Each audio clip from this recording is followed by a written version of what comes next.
because currently our planning approaches do not really take into account the kind of realities that we have on ground. And while many plans have been ideal on paper, the gap between the plan and what has been achieved on ground, or the implementation of those plans, leaves much to be desired. Secondly, the whole planning standards and approaches that were there earlier have not kept pace with the kind of growth in urbanization, the numbers of migrants into the cities. The planning paradigm has created huge shortages of land, with the result that both land and housing is completely priced out of anybody's affordability.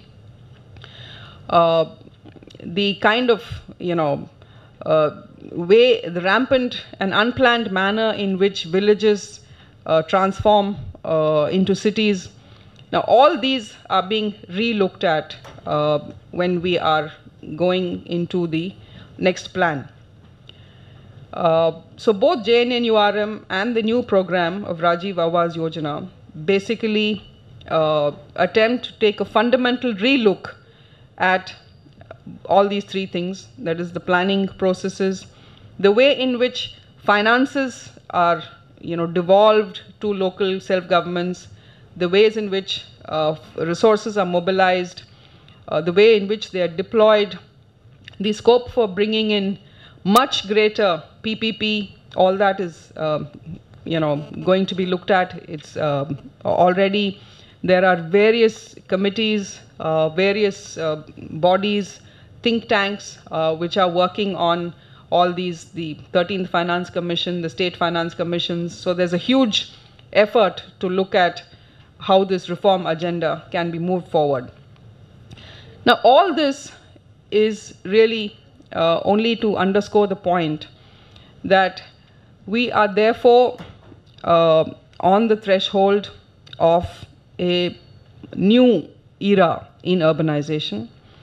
And just like when we looked at the issues of governance in the larger picture, and we started taking the initial steps towards e-governance, IT and the IT tools that are available are basically have to go hand in hand with reform. It's an integral component of reform. In fact, it's one of the first components of reform, because unless you intensively deploy these new tools and approaches, the kind of reform that we are talking about is really not going to deliver the kind of results we want to achieve.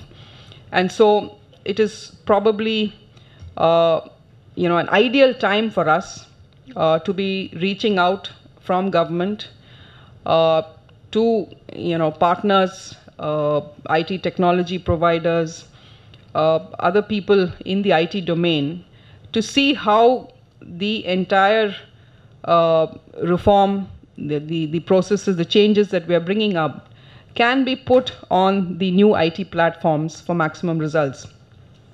So whether it is infrastructure and smart connected cities, or whether it is using the ICT tools for building capacities, whether it is using IT tools for better governance, urban governance and management. I think one of my colleagues, Samir, for example, has done remarkable work where he's actually using absolutely cutting edge technologies like the mobile to bring about a radical transformation in the ways in which garbage, for example, is being managed across cities, and how the government and the urban local bodies can become more responsive to citizens at the local level.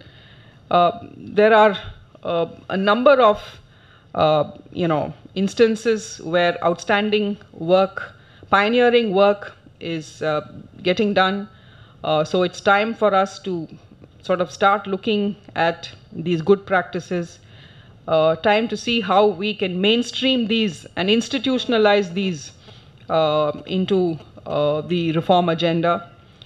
And as I said, I think the deliberations of this conference will probably be not only very timely, but we hope it will also identify some clear action points on which we can get going. Clearly, this engagement is a process, it's not an event. So, just as today's conference is not an event, it is part of a process. Because, you know, every department, every agency that is involved in addressing the complex challenges of governance is looking to see how IT tools, can help them. Across the country, even where capacities are weak, there is a lot of enthusiasm to see how they can, work smarter. And I think at the national level, we are trying to create the frameworks by which DIT has already done a lot of work over the last 5 to 7 years in establishing the national frameworks by which this engagement can be intensified.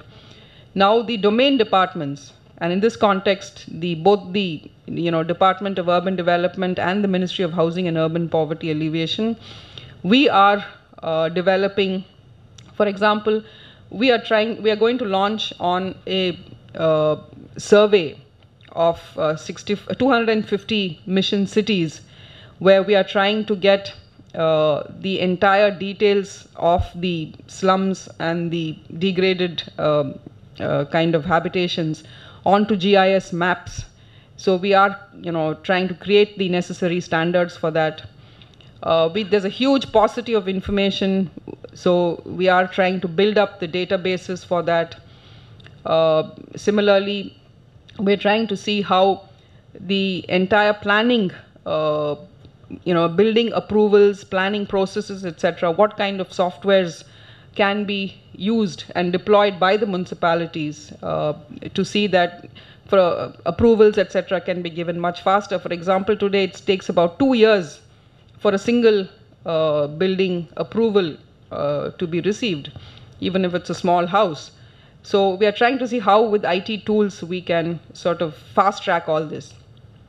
So there is a lot of work to be done, and I am really very grateful to CSDMS for organizing this workshop. As always, I think they have been front runners in trying to bring together the various stakeholders and in trying to facilitate a dialogue between the government, civil society, the IT sector, and so on. So from the ministry side, we welcome this conference, and we hope that we will be partners with all of you going forward. Thank you.